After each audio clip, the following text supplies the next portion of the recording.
आदाब। Income, savings, investment और digital economy पर बेस्ड खास प्रोग्राम लेकर हाजिर हूं मैं फरीना खान। पैसा बोलता है कि इस खास पेशकश में आज बात लॉन्ग टर्म और short term capital gains tax की। दरअसल कोई भी मुनाफा या फायदा जो कैपिटल एसेट्स को बेचने से मिलता है उसे कैपिटल गेन यानी कैपिटल गेन से होने वाली आमदनी कहा जाता है। इस तरह के कैपिटल गेन उसी साल में टैक्सेबल हो जाते हैं जिस साल में वो ट्रांसफर किए जाते हैं और वो टैक्स भी कैपिटल गेन्स टैक्स कहलाता है। कैपिटल गेन्स दो तरह के होते हैं, एक शॉर्ट टर्म कैपिटल गेन्स और दूसरा लॉन्ग टर्म कैपिटल गेन्स। आज इसी पर डिटेल में बात करने के लिए हमारे साथ स्टूडियो में दो खास मेहमान मौजूद हैं। हमारे साथ वेल्थ मैनेजर सिद्धार्थ शर्मा मौजूद हैं और जाने माने टैक्स एक्सपर्ट और चार्टर्ड अकाउंटेंट वैभव कपूर जी मौजूद हैं। आप दोनों का हमारे स्टूडियो में इस्तकबाल है।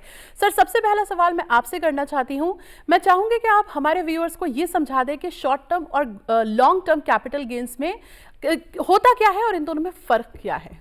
शॉर्ट टर्म कैपिटल गेन उन एसेट्स के रिगार्डिंग होता है जिनको हमने 12 महीने से पहले बेच दिया है, और लॉन्ग टर्म कैपिटल गेन वो होता है जिनको हमने 12 महीने से ज़्यादा की होल्डिंग रखते हुए बेचा है।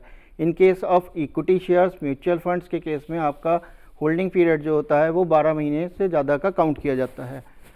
जो other than capital assets equity के अलावा होती हैं, जैसे प्रॉपर्टी है, उसमें होल्डिंग पीरियड अगर 24 महीने से ज़्यादा का है तो आपका वो लॉन्ग टर्म कैपिटल गेन में क्लासीफाई होगा। अगर वो प्रॉपर्टी हमने 24 महीने से पहले बेच दिया तो वो ट्रांजैक्शन जो है कैपिटल गेन में शॉर्ट टर्म में क्लासीफाई होगा। सर, मैं आपसे समझना चाहूंगी, अगर मैं बात करूं इन्वेस्टमेंट में, शेयर मार्केट की अगर मैं बात करूं, स्टॉक मार्केट की अगर मैं बात करूं, तो क्या कुछ फर्क देखा जाता है लॉन्ग टर्म में और शॉर्ट टर्म कैपिटल गेन्स में? शबीना, पहली बात तो थैंक यू, आपने मुझसे ये सवाल पूछा। ये काफ़ी दर्शकों का एक क्वेश्चन होता है कि इन्वेस्टमेंट्स कैसे करें और किस तरीके से इन्वेस्टमेंट्स करना चाहिए, और उसमें जो टैक्सेशन का एंगल है वो किस तरीके से वर्क करता है। काफ़ी इन्वेस्टर्स कंफ्यूज रहते हैं कि अगर एफडी में से पैसा निकाल कर अगर हम कैपिटल मार्केट्स में पैसा लगाते हैं तो यहाँ पे शॉर्ट टर्म क्या होता है, लॉन्ग टर्म क्या होता है, और किस तरीके से काम होता है। तो पहले तो मैं आपको ये समझाना चाहता हूँ कि कैपिटल गेन्स होता क्या है, स्पेशली जब कैपिटल मार्केट्स की हम बात करते हैं। तो जब हम कैपिटल मार्केट्स की बात करते हैं, चाहे हम कोई म्यूचुअल फंड खरीद रहे हैं या स्टॉक खरीद रहे हैं, उसमें जो भी एक मुनाफा आता है वो मुनाफा एक शॉर्ट टर्म ड्यूरेशन के अंदर भी आ सकता है अगर आपका मुनाफा 12 महीने से कम है, और उसको लॉन्ग टर्म मुनाफा भी आ सकता है अगर वो 12 महीने से ऊपर है। तो ये जो मुनाफा जो आता है उसको हम कैपिटल गेन्स के अंदर कैटेगराइज करते हैं। अब जायज़ बात है, अगर आप कैपिटल गेन्स की बात कर रहे हैं तो टैक्सेस की भी बात करनी पड़ेगी, बिकॉज अल्टीमेटली हमें टैक्सेस देने पड़ेंगे सरकार को। जिस तरीके से हम सारे प्रॉपर्टीज़ पे, गोल्ड पे, हम हर एक कमोडिटी पे टैक्स देते हैं, उस तरीके से हमें इक्विटी मार्केट में भी या कैपिटल मार्केट में भी आपको एक टैक्स देना होता है। इस टैक्स को हम दो तरीके से विभाजित करते हैं या कैटेगराइज करते हैं, short term and long term. Short term जो कैपिटल गेन्स होता है वो होता है 12 महीने से कम, उसको शॉर्ट टर्म के अंदर हम विभाजित करते हैं। और अगर यही आपकी जो इक्विटी होल्डिंग है अगर वो 12 महीने से ऊपर हो जाती है तो वो एक लॉन्ग टर्म के अंदर हम उसको कैटेगराइज करते हैं। अब दोनों की जो टैक्सेशन है वो भी बहुत डिफरेंट है।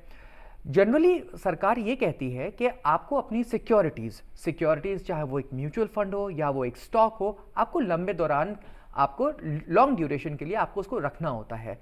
अगर आप उसको रखेंगी तो सरकार आपको एक एग्जेम्पशन, जिसको एक मुआवजा भी कहते हैं, वो देगी। और वो क्या है वो मैं आपको इस सवाल के माध्यम से समझाना चाहूँगा। अगर आपकी इक्विटी होल्डिंग लेस देन 365 दिन है तो आपको एक शॉर्ट टर्म टैक्स देना पड़ेगा, और इसमें जो इसकी जो डेफिनेशन है शॉर्ट टर्म टैक्स की, वो 1 साल से कम शॉर्ट टर्म है और 1 साल से ऊपर लॉन्ग टर्म है। अब जो टैक्सेशन स्लैब्स हैं वो इसमें काफ़ी चेंजेस हुए हैं।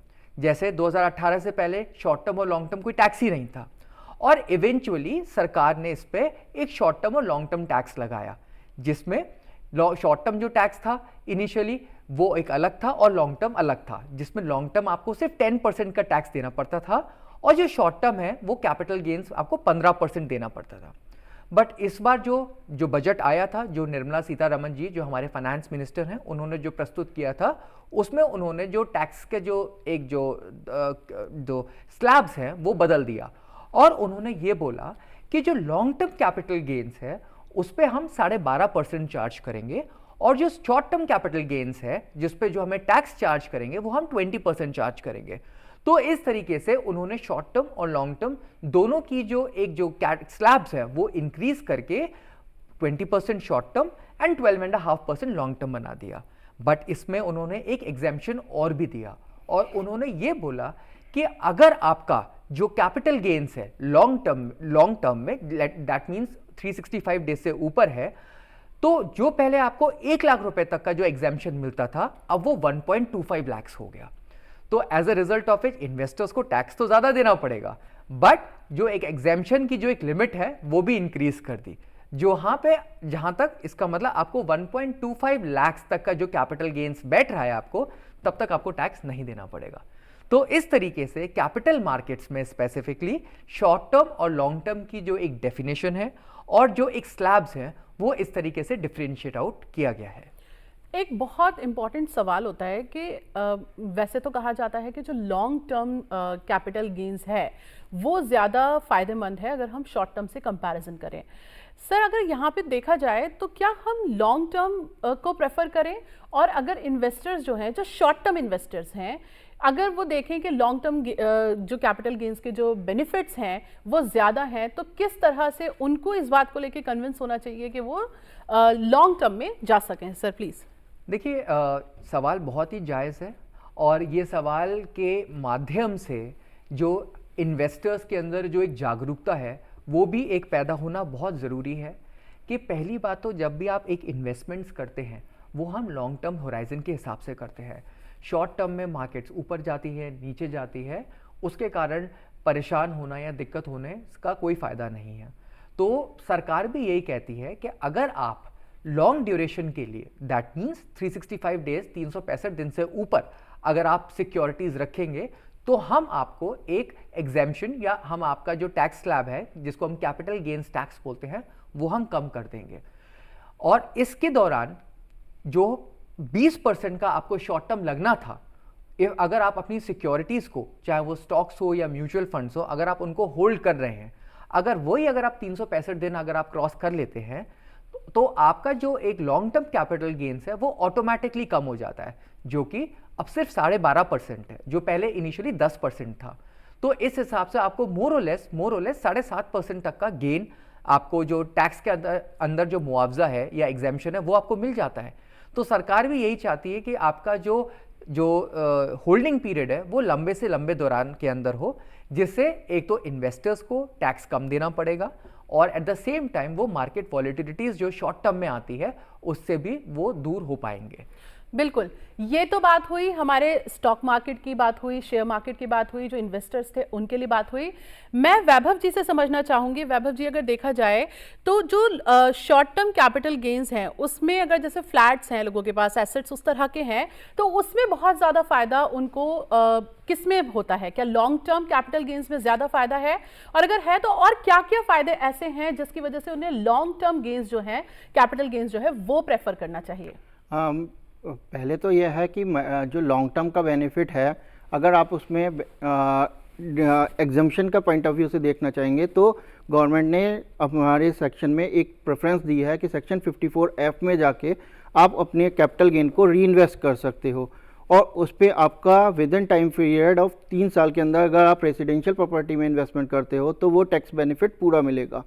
उसकी प्री कंडीशन ये लगाई है कि अगर आपने कोई long term capital assets acquire करी है और उसका होल्डिंग पीरियड 3 साल से ज़्यादा हो चुका है तो उसका जो बेनिफिट है वो आप रेजिडेंशियल प्रॉपर्टी में शिफ्ट कर सकते हो। इस तरीके से टैक्स की स्ट्रक्चरिंग हो जाएगी। पहला कंसर्न ये है। दूसरा कंसर्न है कि जो एग्रीकल्चर लैंड्स थी उनको एग्जेम्प्टेड कैटेगरी में कर दिया। रेजिडेंशियल प्रॉपर्टी के केस में जो पहले कंडीशन थी कि आप 20 करोड़ तक का 54F में रेजिडेंशियल प्रॉपर्टी का इन्वेस्टमेंट कर सकते थे, अब उसको रिड्यूस करके 10 करोड़ तक के ट्रांजैक्शंस की लिमिट में रख दिया गया है।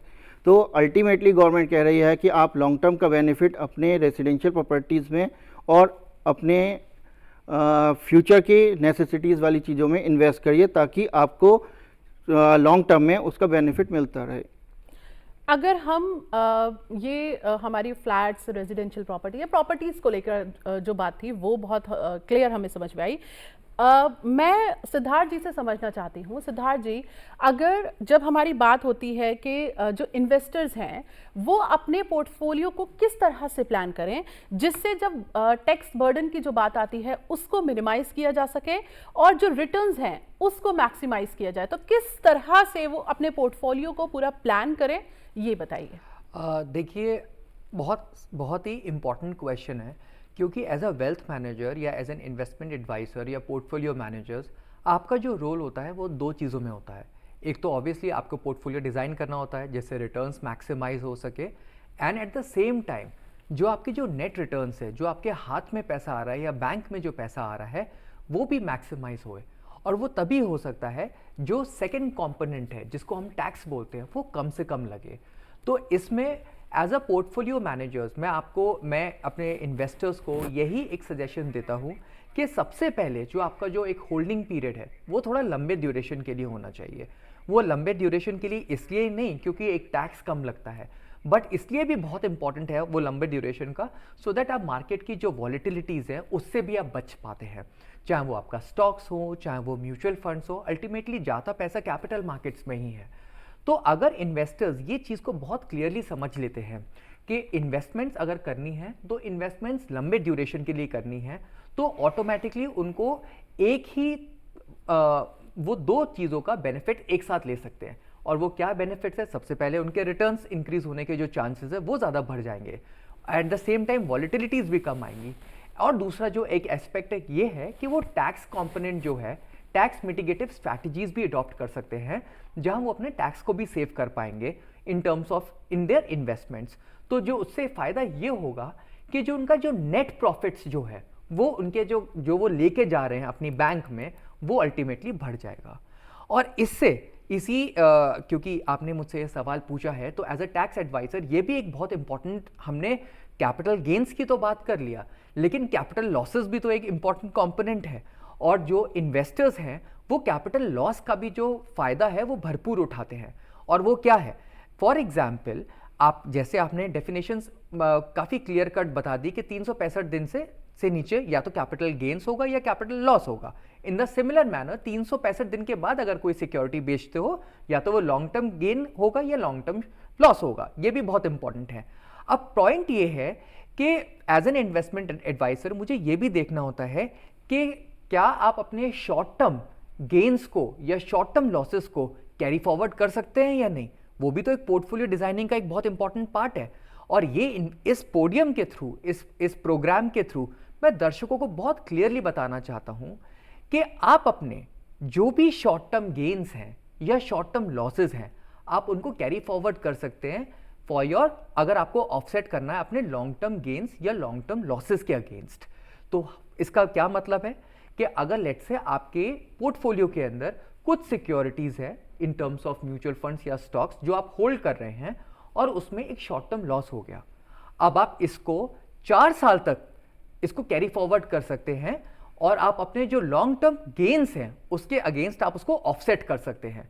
इससे फायदा ये होगा कि जो आपके पोर्टफोलियो के अंदर एक टेम्पररी जो आपको लॉसेस बियर करने पड़ रहे हैं वो आप अपने गेन्स के साथ ऑफसेट कर सकते हैं। ये एक बहुत इंपॉर्टेंट एक प्रोविजन है, एक बहुत इंपॉर्टेंट रूलिंग है जिसके कारण आप अपने टैक्सेस को भी कम कर सकते हैं।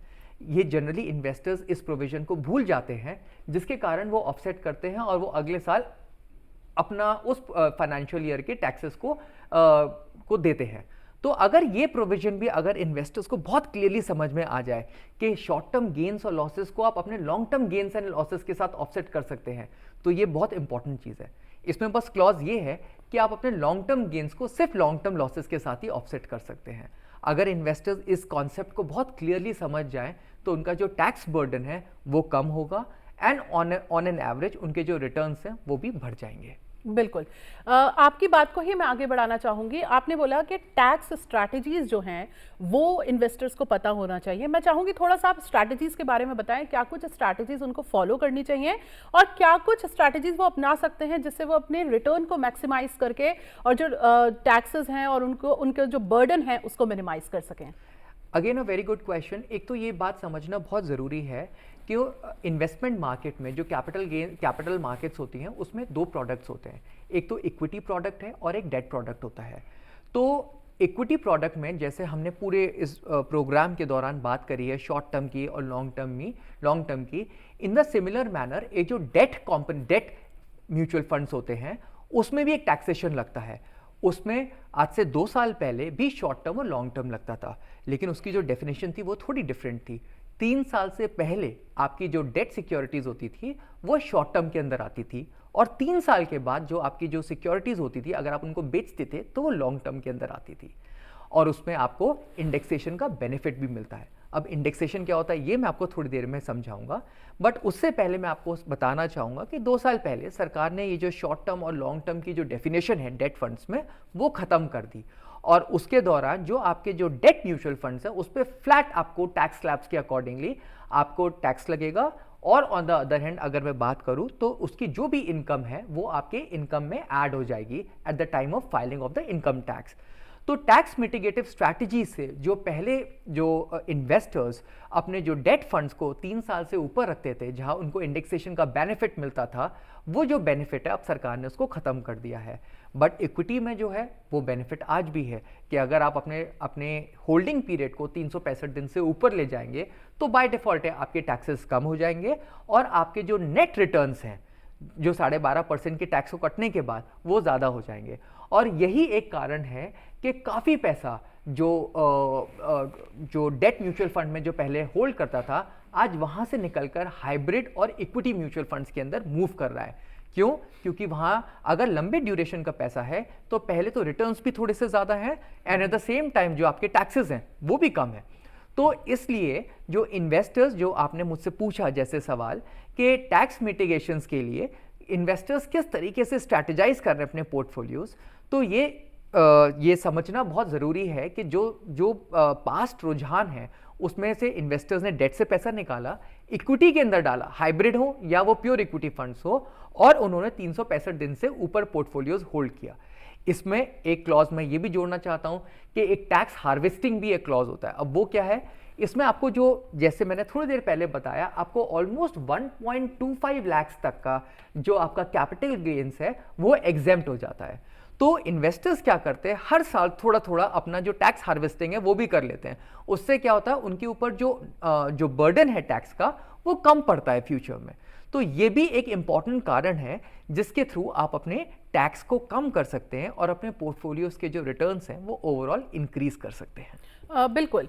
अब बात जब आती है कि किस तरह से टैक्स स्लैब में कौन सा, मतलब हमारा कौन सा कैपिटल गेन जो है वो जो है टैक्स स्लैब के अंदर आता है, इस चीज़ को लेकर लोग बहुत ज़्यादा कंफ्यूज रहते हैं कि हमारी 1.5 लाख है, 1.25 लाख है, तो क्या हम टैक्स स्लैब में आ रहे हैं या नहीं आ रहे हैं। वैभव जी से मैं समझना चाहूँगी कि क्या कुछ, मतलब किस तरह से, मैं चाहूँगी थोड़ा आसान भाषा में और थोड़ा डिटेल में आप हमारे व्यूअर्स को समझाएं कि किस तरह से कौन से लोग, कौन सी इनकम वाले टैक्स स्लैब, कौन से टैक्स स्लैब के अंदर जो आते हैं वो टैक्सेबल होते हैं, उनकी इनकम टैक्सेबल होती है। वैभव जी, अगर हम पूरा किसी आदमी की इनकम का पैरामीटर निकालते हैं तो अगर उसने कैपिटल गेन के अलावा अदर सोर्सेज से कोई इनकम की है, जस्ट लाइक उसने शेयर्स पे कोई डिविडेंड की इनकम अर्न की है, या म्यूचुअल फंड्स में कोई डिविडेंड की इनकम अर्न किया है, या यूनिट ट्रस्ट का कोई डिविडेंड इनकम आई है, वो सारी इनकम उसकी टोटल इनकम में कंसीडर की जाती है। पहला क्लॉज ये होता है कि अगर उसका सैलरी के थ्रू इनकम आई है तो वो इनकम फ्रॉम सैलरी में टैक्सेबल होगी। हाउस प्रॉपर्टी की कोई इनकम है, वो house property, income from house property में टैक्सेबल होगी। अदर देन कैपिटल गेन में कोई आया है इनकम, वो उसमें क्लासीफाई होगी। टोटल कंसोलिडेट इनकम को हम ऑफ़र करते हैं for the income tax purpose के लिए। उसके बेस पे हमारा स्लैब स्ट्रक्चर डिफाइन होता है कि हमारी जो स्लैब की स्ट्रक्चरिंग है वो कैपिटल गेन के पॉइंट ऑफ व्यू से 15% में फॉल कर रही है। अदर इनकम मेरी 2.5 लाख से कम की है तो नॉर्मल टैक्स रेट से मैं एग्जम्प्टेड हो जाऊंगा। अगर 2.5 लाख से ऊपर की इनकम मेरी टोटल टैक्सेबल होती है तो मैं स्लैब रेट में मैं ऑप्शन में एक्सरसाइजेबल होऊंगा। दूसरा पॉइंट ये होता है कि आप अपनी इनकम्स को क्लासीफाई करने के लिए अलग अलग स्ट्रक्चर्स ऑप्ट करते हैं। जस्ट लाइक एक पर्सन है जिसकी इनकम हायर रेट पे टैक्सेबल है तो वो स्ट्रक्चर को डिफाइन करता है कि मैं अपनी इनकम को सेग्रीगेट करूं HUF में मूव करके या अदर बिजनेस एंटिटी इनकॉर्पोरेट करके, जिससे कि स्ट्रक्चरिंग उसकी प्रॉपर हो सके और टैक्स की प्लानिंग की जा सके। मैं आती हूँ सिद्धार्थ जी के पास। सिद्धार्थ जी, जैसे टैक्स स्लैब की हम बात कर रहे थे तो कुछ चीज़ें बताई वैभव जी ने, तो अगर मैं समझने की कोशिश करूं कि किस तरह से जो टैक्स स्लैब जो होती है, जैसे अगर नई टैक्स स्लैब, नई वाली जो रिजीम है टैक्स स्लैब की, और जो ओल्ड टैक्स स्लैब रिजीम है, उसको लेकर लोग काफ़ी कंफ्यूज रहते हैं। लोगों को एक बैक ऑफ द माइंड एक चीज़ रहती है कि क्या मुझे जो है वो नई टैक्स स्लैब रिजीम में ज़्यादा फ़ायदा है या पुरानी वाले में, तो इसको लेके भी काफ़ी कंफ्यूज रहते हैं। मैं चाहूँगी थोड़ा डिटेल में आप समझाएं कि टैक्स स्लैब रिजीम क्या है और उसमें कौन सी वाली इनकम जो है वो टैक्सेबल होती है। कैपिटल गेन्स की जब बात आती है तो कौन सी वाली इनकम टैक्सेबल होती है? देखिए, बहुत इंपॉर्टेंट क्वेश्चन है, बट अगेन इससे पहले एक बहुत इंपॉर्टेंट चीज़ है जो व्यूअर्स को समझना बहुत ज़रूरी है कि एक टैक्स ELSS नाम की एक टैक्स सेविंग इंस्ट्रूमेंट हमारे कैपिटल मार्केट्स में होती थी। उसको बोलते थे इक्विटी लिंक सेविंग स्कीम। उसमें क्या होता था, अंदर ATC के अंदर आपको 1.5 लाख तक का टैक्स एग्जेम्पशन मिलता था और इन्वेस्टर्स अपना ELSS कराते थे, जहां उनकी जो टैक्सेबल इनकम होती थी वो टैक्स फ्री हो जाती थी, क्योंकि 1.5 लाख का उनको एग्जेम्पशन मिलता था। अब पॉइंट ये आता है कि जब से ओल्ड टैक्स और न्यू टैक्स रिजीम हमारे फाइनेंस मिनिस्टर ने इंट्रोड्यूस किया तो काफ़ी इन्वेस्टर्स कंफ्यूज हो गए कि उनको सबसे पहले तो उनको ओल्ड टैक्स रिजीम ऑप्ट करना है या उनको न्यू टैक्स रिजीम ऑप्ट करना है। तो मैं व्यूअर्स को बताना चाहता हूं कि पहले जो एक ओल्ड टैक्स रिजीम के अंदर मोर और लेस 5 लाख तक की आपकी जो इनकम होती थी वो टैक्स फ्री होती थी। अब जो है न्यू टैक्स रिजीम के अंदर वो 7 लाख की हो गई है। लेकिन ओल्ड टैक्स रिजीम के अंदर जो बेस्ट पार्ट थी वो थी आपकी टैक्स सेविंग कॉम्पोनेंट, जो 1.5 लाख तक की थी, जो आप आराम से कर सकते थे। अनफॉर्चुनेटली वो न्यू टैक्स रिजीम के अंदर वो जो 1.5 लाख तक की जो एक एग्जेम्पशन है, मुआवजा जिसको बोलते हैं, वो पॉसिबल नहीं है, जिसके कारण इन्वेस्टर्स थोड़े से निराश हुए।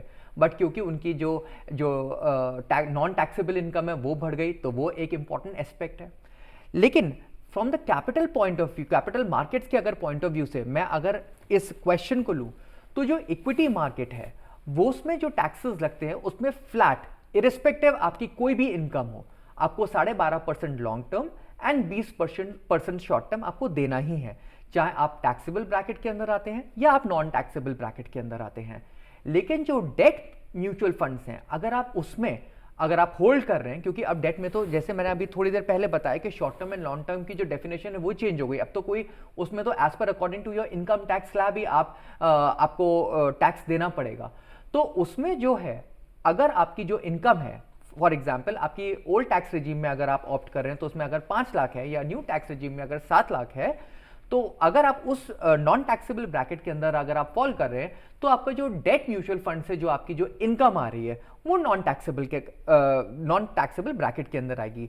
बट ऑन द कॉन्ट्ररी, अगर आप टैक्सेबल ब्रैकेट के अंदर आ रहे हैं, both in terms of new tax regime या ओल्ड टैक्स रिजीम, और लेट्स से आप 10% के अंदर आ रहे हैं या 15% के अंदर आ रहे हैं या 20% के अंदर आ रहे हैं, तो अगर आप डेट म्यूचुअल फंड्स बेच रहे हैं तो आपके ऊपर जो टैक्सेस लगेंगे वो उसी तरीके से लगेंगे जिस स्लैब में आप फॉल कर रहे हैं। तो इन्वेस्टर्स को ये समझना बहुत जरूरी है कि जो पहले उनके पास जो एक प्रोविजन था डेट म्यूचुअल फंड का, जहां वो 3 साल होल्ड करते थे और इंडेक्सेशन का बेनिफिट मिलता था, फाइनली उनकी जो इनकम होती थी वो ऑलमोस्ट जीरो हो जाती थी। आज वो ऐसा नहीं है। आपकी जो डेट म्यूचुअल फंड की जो भी आप कैपिटल गेन्स मिल रहे हैं उसमें जो टैक्सेस लग रहे हैं उसमें आपको फ्लैट आपको इनकम टैक्स स्लैब के हिसाब से आपको पेमेंट्स करनी पड़ेगी। बट इक्विटी में स्लैब्स फिक्स्ड है, which is 20% long term and 15% short term. बिल्कुल, क्योंकि हमारे प्रोग्राम का मकसद फाइनेंशियल लिटरेसी है, हम अपने व्यूअर्स को बिल्कुल फंडामेंटल्स जो हैं वो समझाना चाहते हैं। मैं वैभव जी से समझना चाहूँगी। वैभव जी, इंडेक्सेशन की जब बात आती है तो indexation long term capital gains में किस तरह से क्या है और उसके क्या कुछ बेनिफिट्स हैं, थोड़ा हमारे व्यूअर्स को डिटेल्स में समझाइए।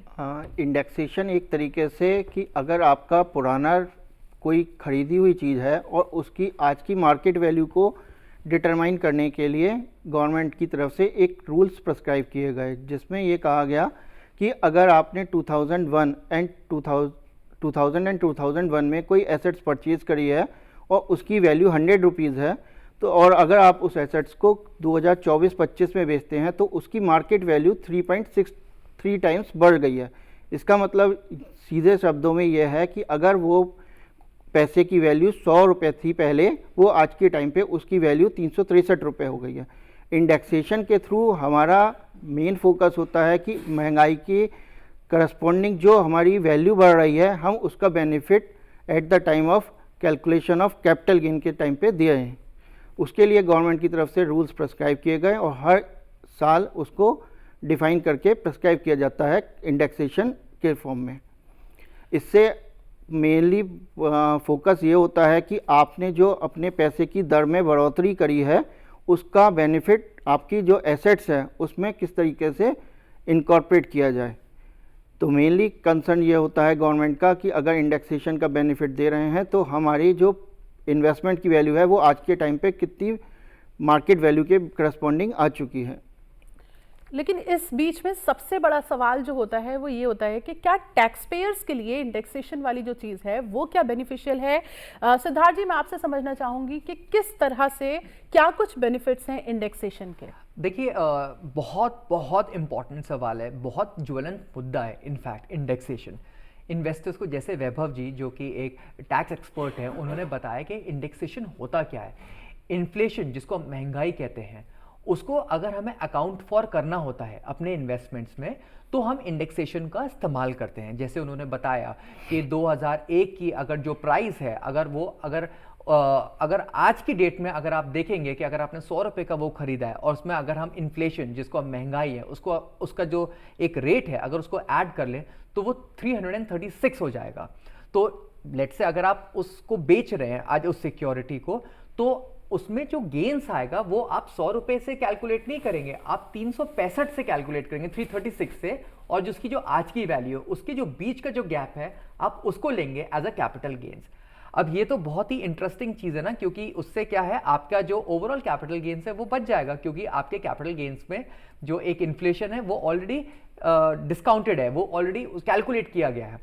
बट अनफॉर्चुनेटली सरकार ने ये बोला कि जो डेट म्यूचुअल फंड्स है जिसमें आपको इंडेक्सेशन का बेनिफिट मिलता था, दैट मीन्स जो अगर आप 3 साल से ऊपर अगर आप किसी भी सिक्योरिटी को रख रहे हैं और जहां आपको इंडेक्सेशन का बेनिफिट मिलता था, जैसे वैभव जी ने बताया, सरकार हर साल अपना एक इंडेक्सेशन का नंबर लेकर आती थी और उससे कैलकुलेट होता था, जो कि इन्फ्लेशन, जो कि महंगाई से लिंक्ड है, उससे कैलकुलेट होता था कि किस तरीके से आपकी सिक्योरिटीज की आपकी इंडेक्स्ड वैल्यू होगी।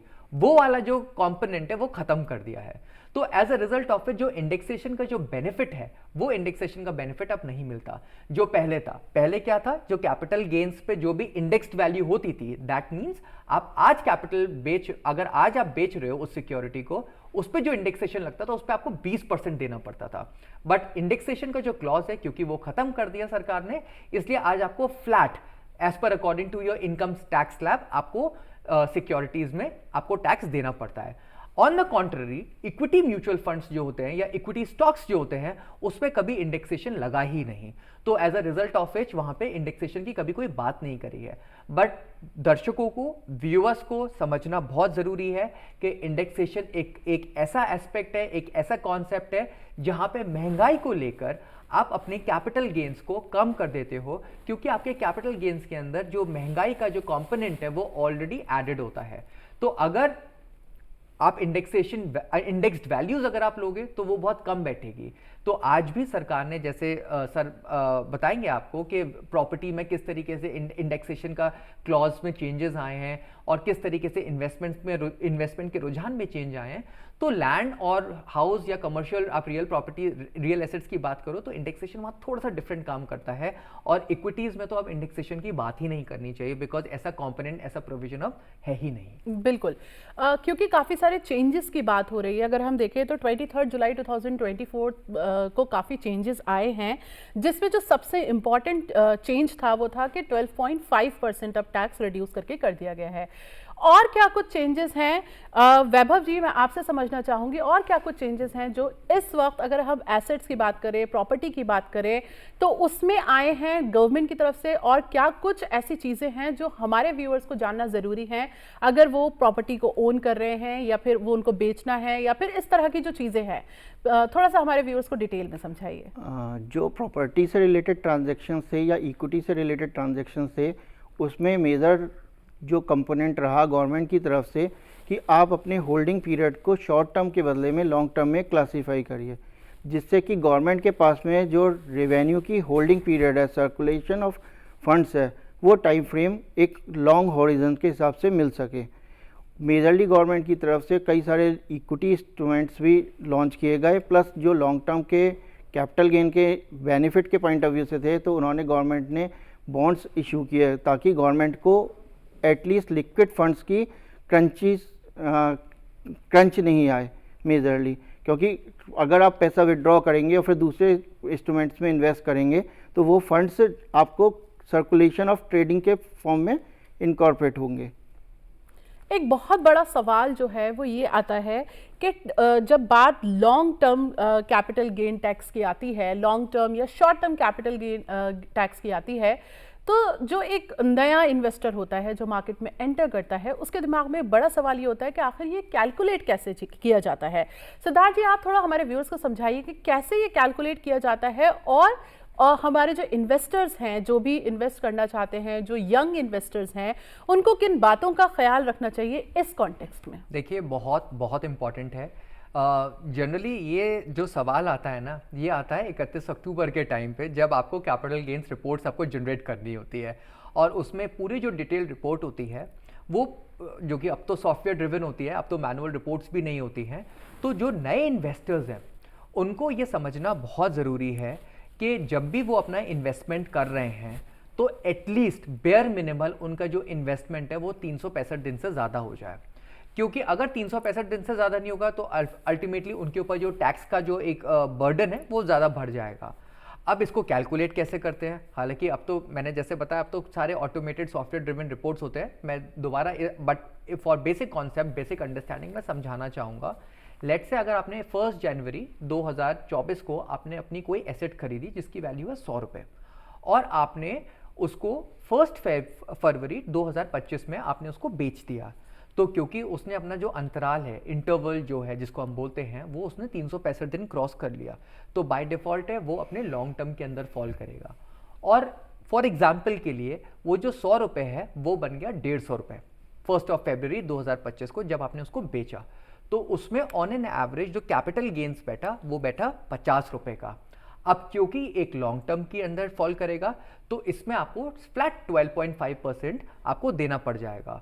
और इस 50 रुपये पर ही ध्यान रखिए इन्वेस्टर्स, आपको 150 रुपये पर कैपिटल गेन्स नहीं देने, आपको जो कैपिटल गेन टैक्स जो देना है वो 50 रुपये पे देना है। तो आप घबराइए नहीं कि अगर आपने 150 रुपये पर 12.5% दे दिया तो ये तो बहुत ज़्यादा बैठेगा। अल्टीमेटली जो आपको गेन्स, जो आपको सरकार को जो टैक्सेस देने हैं वो आपको गेन्स पे देने, अपने प्रिंसिपल पे या मार्केट वैल्यू पे नहीं देना।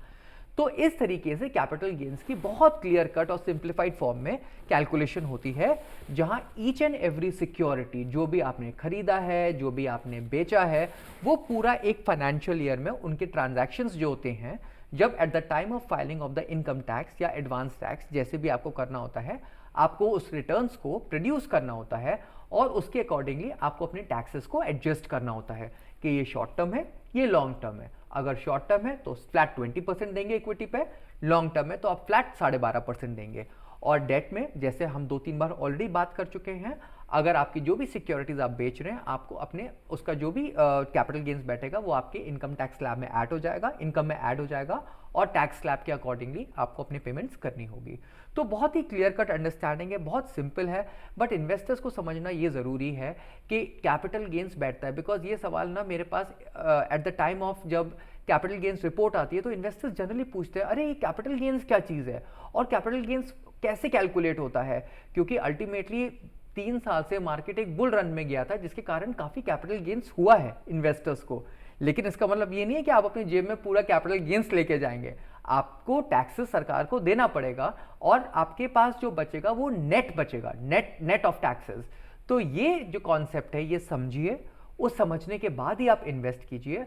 और टैक्स फाइलिंग के दौरान आपको ये जो रिपोर्ट्स है अपने चार्टर्ड अकाउंटेंट्स को या टैक्स एडवाइजर को देना है, जिससे आपकी जो टैक्स की जो फाइलिंग होगी वो क्लियर कट हो जाए, अकाउंटेबल तरीके से हो जाए, ट्रांसपेरेंट तरीके से हो जाए और आपके इन्वेस्टमेंट्स प्रॉपरली मैनेज हो। बिल्कुल, ये तो बात हुई स्टॉक मार्केट की, शेयर मार्केट की, इन्वेस्टर्स के लिए। लेकिन अगर हम प्रॉपर्टीज की बात करें कि प्रॉपर्टीज में किस तरह से कैलकुलेट होता है, जाहिर है आजकल जो सिस्टम है वो इतना ज़्यादा ऑटोमेटेड हो गया है कि हर चीज़ जो है वो एप्स पे जनरेट हो जाती है। लेकिन अगर हम प्रॉपर्टीज के मामले में समझें, प्रॉपर्टीज के कॉन्टेक्स्ट में समझें कि किस तरह से जो कैपिटल गेन्स टैक्स है वो किस तरह से कैलकुलेट होता है, तो वैभव जी हमें डिटेल में बताएंगे कि किस तरह से कैलकुलेट होता है। मैडम, दो तरीके का कैपिटल गेन है प्रॉपर्टी में, एक शॉर्ट टर्म है और दूसरा है लॉन्ग टर्म। शॉर्ट टर्म का होराइजन है 24 मंथ से ज़्यादा की होल्डिंग पीरियड, कम की होल्डिंग पीरियड वाला, और मोर देन 24 मंथ्स वाला हो गया आपका लॉन्ग टर्म कैपिटल गेन का। अगर कोई प्रॉपर्टी आपने लॉन्ग टर्म में क्लासीफाई करी है तो पहली कंडीशन है कि उसका सर्किल रेट के हिसाब से मार्केट वैल्यू कितनी बैठती है और उसकी सेल ट्रांजैक्शन वैल्यू कितनी है। दोनों के बीच में जो डिफरेंस है वो 5% से कम का नहीं होना चाहिए। अगर दोनों में सर्किल रेट और मार्केट वैल्यू में डिफरेंस है तो स्टैम्प ड्यूटी हमेशा हायर वैल्यू के हिसाब से कैलकुलेट होगी। इसमें जो कैपिटल गेन अराइज होगा उस पर हमें सीधे सीधे फ्लैट, हमारे पे दो ऑप्शन है, या तो हम 12.5% का टैक्स रेट विदाउट इंडेक्सेशन के पे कर दें, दूसरा ऑप्शन है कि हम इंडेक्सेशन का बेनिफिट लें और 20% टैक्स रेट पे कर दें लॉन्ग टर्म में। शॉर्ट टर्म में हमें स्पेसिफिक प्रॉपरली, अगर 24 मंथ्स का ही ट्रांजैक्शन है तो हमें बेसिक स्लैब रेट के हिसाब से ही टैक्स पे करना पड़ेगा। अभी हम ईएलएसएस की भी बात कर रहे थे, सिद्धार्थ जी ने ईएलएसएस का भी जिक्र किया। मैं चाहूँगी कि आप थोड़ा ईएलएसएस के बारे में हमारे व्यूअर्स को डिटेल में बताइए, क्योंकि कई बार ऐसा होता है कि इसके बारे में लोगों को पता होता है, इसका फुल फॉर्म पता होता है, बट इस टर्म का मतलब समझ में नहीं आता। तो थोड़ा सा डिटेल में समझाइए कि आखिर ईएलएसएस और इस तरह के जो भी टैक्स फ्री बॉन्ड्स हैं या ये जो चीज़ें हैं वो क्या होती हैं और हमें कैसे एज एन इन्वेस्टर कैसे फ़ायदेमंद होती हैं। देखिए, कैपिटल गेन्स में इनफैक्ट जब भी आप अपने पुराने ओल्ड टैक्स रिजीम के अंदर फॉल करते हैं तो जो इनकम टैक्स क्लॉज के अंदर एटीसी के जो बेनिफिट्स होते हैं उसके अंदर ईएलएसएस का भी एक कंपोनेंट होता है। एटीसी के अंदर काफ़ी सारे कंपोनेंट्स आते हैं, या तो वो एक एनपीएस हो सकता है, या पीएफ हो सकता है, या ईएलएसएस हो सकता है, या आपकी कोई ट्यूशन फीस है या होम लोन है, वो सब वो एटीसी के अंदर आते हैं। इसमें जो इम्पॉर्टेंट कॉन्सेप्ट ये है, जो एक ईएलएसएस होता है वो है क्या, इन्वेस्टर्स को समझना ये बहुत बहुत ज़रूरी है। ईएलएसएस की सबसे पहले फुल फॉर्म तो आई एम श्योर सबको पता होगा, वो एक इक्विटी लिंक्ड सेविंग स्कीम्स, लेकिन ये यहीं तक नहीं है, इसके आगे क्या है वो बहुत इंपॉर्टेंट है। ये एक टैक्स सेविंग इंस्ट्रूमेंट है। अब इसमें होता क्या है, इसमें यह है कि जो जब भी इन्वेस्टर एक ईएलएसएस के फंड के अंदर इन्वेस्ट करता है जिसकी जो मैक्सिमम लिमिट है वो 1.5 लाख रुपए है, उसमें ईएलएसएस में आपका जो पैसा है वो 3 साल के लिए लॉक इन हो जाता है, unlike any other mutual fund जो अब सारे ओपन एंडेड म्यूचुअल फंड्स हैं मोस्टली मार्केट्स के अंदर। तो जब आप 3 साल बाद आप उस पैसे को निकालते हैं तो आपके पोर्टफोलियोज के अंदर या ईएलएसएस में एक तो रिटर्न्स भी ठीक आते हैं और आपका जो होल्डिंग नेचर है वो काफ़ी कम है। अगर आप जैसे आप टैक्स सेविंग एफडीज की बात करते हैं वहाँ पे 5 साल का होल्डिंग पीरियड होता है। अगर आप पीएफ की बात करते हैं तो वहाँ पे पार्शियल विड्रॉल सिर्फ 7-7.5 साल के अंदर होता है। तो ईएलएसएस के केस में मिनिमम होराइजन होता है, मिनिमम ड्यूरेशन होता है जिसको हम 3 साल का होराइजन है।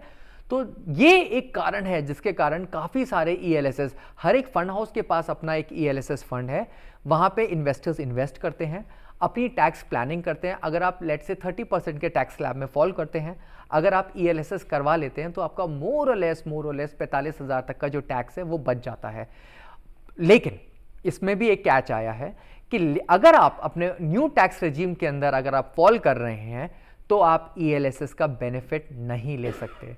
और इसमें कैच ये भी है कि अगर आपने एक बार न्यू टैक्स रेजिम ले लिया तो आप ओल्ड टैक्स रेजिम में दोबारा नहीं जा सकते। देयरफॉर इन्वेस्टर्स सबसे पहले तो बहुत ध्यान रखें कि आपको ओल्ड टैक्स रेजिम के अंदर जाना है या न्यू टैक्स रेजिम के अंदर जाना है। और अगर आप ओल्ड टैक्स रेजिम के अंदर हैं तो आप ईएलएसएस का बेनिफिट लेना ना भूलें, वो बहुत इंपॉर्टेंट है अगर आपको अपने टैक्सेस को सेव करना है। ऑन द कॉन्ट्ररी, मैं आपको एक कैपिटल गेन बॉन्ड्स के बारे में भी बताना चाहूँगा। जब भी प्रॉपर्टीज़ की ट्रांजैक्शन होती है तो सरकार ने कुछ बॉन्ड्स मार्केट में फ्लोट किया है जिसको हम बोलते हैं कैपिटल गेन्स बॉन्ड। वो आरईसी के भी हो सकते हैं जिसको रूरल इलेक्ट्रिफिकेशन कॉर्पोरेशन बोलते हैं, वो एनएचईआई के भी हो सकते हैं, वो हुडको के भी हो सकते हैं, and so on and so fourth. इसमें जो होल्डिंग पीरियड होता है वो 5 साल का होता है और इसमें अगर आप इन बॉन्ड्स को खरीदते हैं तो आपके ऊपर जो एक कैपिटल गेन्स लगता है प्रॉपर्टीज से जो आप लेते हैं वो एग्जेम्प्ट हो जाता है। तो अगर और इसमें जो आपकी जो आपको जो रिटर्न्स हैं वो आपको ऑलमोस्ट 5.5% के आसपास मिलता है, लेकिन वो रिटर्न्स होते हैं टैक्सेबल। तो इन्वेस्टर्स को समझना बहुत ज़रूरी है कि जब भी वो अपनी प्रॉपर्टी की सेल और ट्रांजैक्शन कर रहे हैं और उसमें अगर कोई कैपिटल गेन्स है, तो आप कैपिटल गेन बॉन्ड्स लेकर जो मैंने आपको कुछ नाम बताए जैसे REC, NHEI, हुडको, अगर आप वो लेंगे तो आपको कैपिटल गेन्स में एग्जेम्पशन मिलेगा। और जैसे कैपिटल मार्केट्स की बात करी, वो मैंने आपको ऑलरेडी बता दिया है कि जहाँ पे अगर आप ELSS म्यूचुअल फंड्स लेंगे तो आप 1.5 लाख तक की आप टैक्स एग्जेम्पशन ले सकते हैं। बिल्कुल। सिद्धार्थ जी, अभी आप थोड़ा टैक्स रिजीम के बारे में बात कर रहे थे कि अगर आप न्यू टैक्स रिजीम के साथ जाते हैं तो क्या कुछ फॉलो करना चाहिए और ओल्ड टैक्स रिजीम के साथ जाते हैं तो क्या कुछ फॉलो करना चाहिए। लेकिन ये जो क्वेश्चन होता है ना, ये जब लोग IT रिटर्न फाइल करते हैं उनके दिमाग में ये बहुत बड़ा क्वेश्चन होता है कि हम ओल्ड टैक्स रिजीम को फॉलो करें या न्यू टैक्स रिजीम को फॉलो करें। और उनके बैक ऑफ द माइंड एक चीज़ ये भी होती है कि हमें ज़्यादा फायदा कौन सी रिजीम में है, क्या हम ओल्ड टैक्स रिजीम हमारे लिए ज़्यादा बेनिफिशियल है या हमारे लिए जो न्यू टैक्स रिजीम है वो ज्यादा बेनिफिशियल है। थोड़ा सा व्यूअर्स को समझाइए कि जो न्यू टैक्स रिजीम है वो ज्यादा बेनिफिशियल है या ओल्ड टैक्स रिजीम है वो ज्यादा बेनिफिशियल है, और जब हम IT रिटर्न फाइल करते हैं तो किन बातों का ख्याल रखें ओल्ड टैक्स रिजीम को फॉलो करते टाइम और न्यू टैक्स रिजीम को फॉलो करते टाइम। बहुत इंपॉर्टेंट क्वेश्चन है। जब भी इन्वेस्टर अपने टैक्स फाइलिंग करवा रहे हैं तो वो अपने टैक्स एडवाइजर से या चार्टर्ड अकाउंटेंट से दोनों की कैलकुलेशंस बहुत क्लियर कट ले लें कि आप ओल्ड टैक्स रिजीम के अकॉर्डिंगली आपका कितना टैक्स बैठता है, न्यू टैक्स रिजीम के अकॉर्डिंगली आपको कितना टैक्स बैठता है। अगर ये कैलकुलेशंस आपके सामने क्लियर कट है, आपके फिगर्स आपके सामने हैं, तो आप देखेंगे कि आपको खुद ही क्लियर कट पता चल जाएगा कि आपके लिए क्या बेनिफिट है। लेकिन मैं आपको बताना चाहूँगा कि अगर आपकी जो इनकम है वो 7 लाख या 7 लाख से कम है तो बेहतर यही होगा कि आप एक न्यू टैक्स रिजीम के अंदर जाएं, क्योंकि न्यू टैक्स रिजीम के अंदर 7 लाख तक की जो इनकम है वो नॉन टैक्सेबल है, unlike the old tax regime जहाँ पे 5 लाख तक का आपको आपकी जो इनकम है वो नॉन टैक्सेबल ब्रैकेट के अंदर आती है। तो अगर आप देखें, इनफैक्ट सरकार ने काफ़ी सारे स्लैब्स बना दिए हैं इस साल के इनकम टैक्स के जो बजट जब उन्होंने प्रस्तुत किया था कि किस किस तरीके से स्लैब्स हैं, तो आप अपना on a case by case basis आपको देखना पड़ेगा हर व्यूअर्स को, इन्वेस्टर्स को, कि आपके लिए कौन सा टैक्स रिजीम बेनिफिशियल होगा।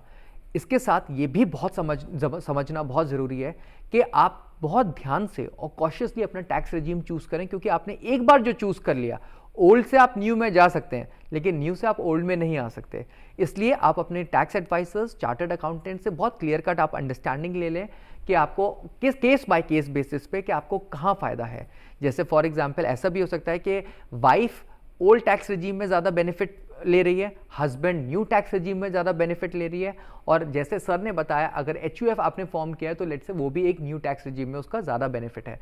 तो depending on a case by case basis कौन सा कहाँ पर फ़ायदा है, आपको इसको अपने टैक्स एडवाइजर से कैलकुलेट करवाना चाहिए अपने नेट टैक्सेस, और उसके अकॉर्डिंगली आपको प्रोसीड करना चाहिए कि आपको एक ओल्ड टैक्स रिजीम के अंदर जाना चाहिए या new tax regime. But investors ये सवाल भी उतना ही ज़रूरी है जितना ज़रूरी आपको कैपिटल गेन्स लॉन्ग टर्म या शॉर्ट टर्म समझना है कि आपके लिए ओल्ड टैक्स रिजीम ज़्यादा बेटर है या न्यू टैक्स रिजीम बहुत बेटर है। बिल्कुल, जब ओल्ड टैक्स रिजीम की बात आती है, न्यू टैक्स रिजीम की बात आती है, लोग काफ़ी कंफ्यूज होते हैं कि हमें ओल्ड के साथ जाना चाहिए, न्यू टैक्स रिजीम के साथ जाना चाहिए। तो ये कंफ्यूजन एक बैक ऑफ द माइंड रहती है। लेकिन इसी बीच एक और जो कुछ चीज़ें होती हैं जो टैक्स पेयर्स जो हैं कई बार गलतियां कर जाते हैं। ऐसी कौन सी गलतियां हैं वैभव जी, मैं आपसे समझना चाहूँगी, ऐसी क्या गलतियाँ हैं जो टैक्स पेयर करते हैं इस टाइम पर, और क्या मतलब इसकी वजह से उनको किस तरह की पेनल्टीज फेस करनी पड़ जाती हैं और वो इन गलतियों को किस तरह से अवॉइड कर सकते हैं? अगर पहला प्रश्न यह है कि अगर आपने न्यू टैक्स रिजीम ऑप्ट कर ली लास्ट ईयर के बेस पे, तो आपको अगले साल भी न्यू टैक्स रिजीम के हिसाब से ही रिटर्न फाइल करना पड़ेगा। इसमें एक क्लॉज है कि अगर कोई बिजनेस एंड प्रोफेशन में है कोई एसएससी और उसने प्रीवियस ईयर में न्यू टैक्स रिजीम ऑप्ट किया हुआ है, तो उसके पास में ओल्ड टैक्स रिजीम को ऑप्ट करने का ऑप्शन एक्सरसाइज नहीं है।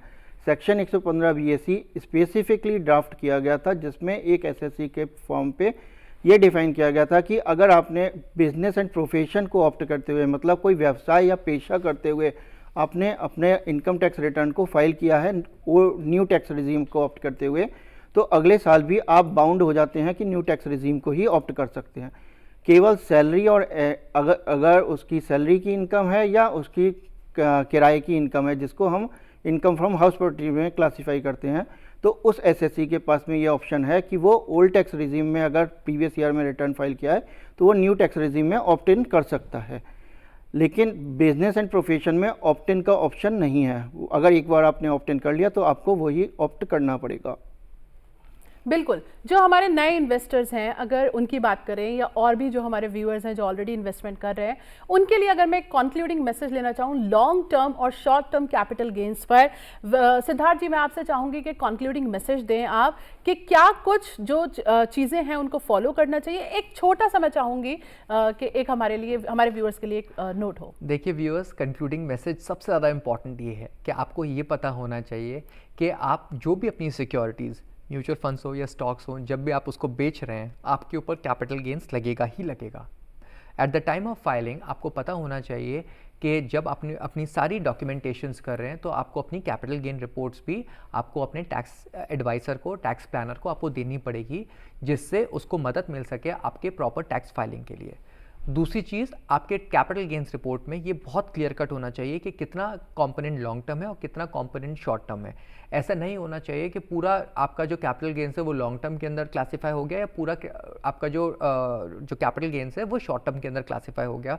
इससे बहुत ज़्यादा टैक्स में डिस्क्रिपेंसी आ सकती है, जो आपको फाइनली पेनल्टी के तौर पर भी आपको सरकार को पे करनी पड़ सकती है। तीसरी चीज़, आपको ये बहुत समझना बहुत ज़रूरी है कि आपको हर साल आप 1.25 लाख तक का एक टैक्स हार्वेस्टिंग आप कर सकते हैं, जिसका आप बेनिफिट उठाएं और आपको अल्टीमेटली टैक्स बर्डन इतना ज़्यादा नहीं पड़ेगा फ्यूचर में। अगर ये छोटी छोटी चीज़ों को आप ध्यान रखेंगे तो आप देखेंगे कि आपका जो नेट टैक्स है वो कम बैठेगा और आपकी टैक्स फाइलिंग भी काफ़ी ईजी हो जाएगी, जहां आपको काफ़ी सहयोग मिलेगा इन नॉलेज से, इन आपकी अंडरस्टैंडिंग से, जहां टैक्स फाइलिंग आपको प्रॉपर ट्रांसपेरेंट वे से आपको दिखेगी अपने सामने। बिल्कुल, एक फाइनल वर्ड मैं सीए वैभव जी से लेना चाहूँगी, क्योंकि आपका एक्सपीरियंस काफ़ी लोगों के साथ रहता होगा, तो मैं चाहूँगी एक फाइनल वर्ड आप भी दें कि जब इनकम टैक्स रिटर्न्स फाइल होती हैं या और भी बहुत सारी चीज़ें होती हैं तो किन बातों का उनको ख्याल रखना चाहिए प्लीज़। पहला पॉइंट यह है कि आपके पास में जो भी इंफॉर्मेशन है, चाहे वो इन्वेस्टमेंट से रिलेटेड है, इनकम से रिलेटेड है, आप अपने चार्टर्ड अकाउंटेंट से या टैक्स एक्सपर्ट को पूरा डिस्क्लोज करें। जो भी आज के टाइम पे गवर्नमेंट की तरफ से सारा AIS के थ्रू जो एनुअल इन्फॉर्मेशन है and TIS tax information system के थ्रू सारा डेटा फैच होता है, जिसमें आपके सेविंग बैंक के इंटरेस्ट से लेके आपके फॉरेन एसेट्स की होल्डिंग तक के सारे ट्रांजैक्शंस गवर्नमेंट के पास में डिस्क्लोज होते हैं। बिल्कुल, सारे दर्शकों से ये विनम्र निवेदन है कि वो अपनी सारी financial information either in the form of self holding और थ्रू द पेरेंटल होल्डिंग वो सारी डिस्क्लोज करें, ताकि एक प्रॉपर्ली टैक्स का कंपटीशन किया जा सके और एक टैक्स का जो स्ट्रक्चर है वो डिफाइन करके टैक्स पे किया जा सके, ताकि आप फ्यूचर में होने वाली लिटिगेशंस मैटर से और टैक्स पेनल्टीज से बच सकें। बिल्कुल, बहुत अहम बात बोली आपने कि लिटिगेशन मैटर्स से भी बचना बेहद ज़रूरी है। आप दोनों मेहमानों का बहुत शुक्रिया, आप हमारे स्टूडियो में तशरीफ़ लेकर आए।